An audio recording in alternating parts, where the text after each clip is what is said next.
করেছেন তেমন বড় কোনো পয়েন্ট আর বাকি নেই।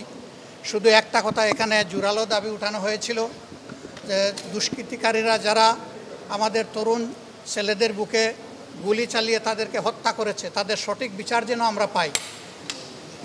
মহামান্য রাষ্ট্রপতির পক্ষ থেকে আশ্বস্ত করা হয়েছে যে ইনশাল্লাহ সঠিক বিচার অনুষ্ঠিত হবে। তো আমরা এখানেও আশ্বস্ত। আমরা আরও দাবি জানিয়েছিলাম যে আমাদের ইয়াং জেনারেশন জাতিকে যে নতুন করে পথ দেখালো এবং জুলুমের হাত থেকে আমাদেরকে বের করে নিয়ে আসলো, তাদের সাথে অবশ্যই বসতে হবে, তাদের কথা শুনতে হবে, গুরুত্বের সাথে এটাকে নিতে হবে এবং তাদের পরামর্শগুলোকে অ্যাকোমোডেট করে আগামী দিনের সিদ্ধান্ত নিতে হবে।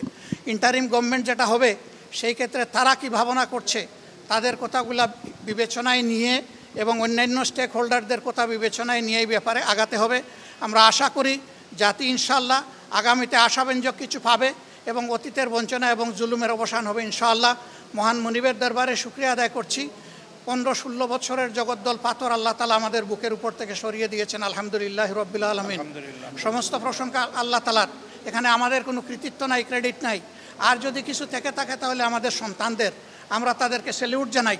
তারা যে সাহসী পদক্ষেপ নিয়েছিল, আল্লাহ তাআলা এই জাতির জন্য, জাতির খেদমতের জন্য তাদেরকে বিশেষভাবে কবুল করুন। আসসালামু আলাইকুম ওয়া রাহমাতুল্লাহ।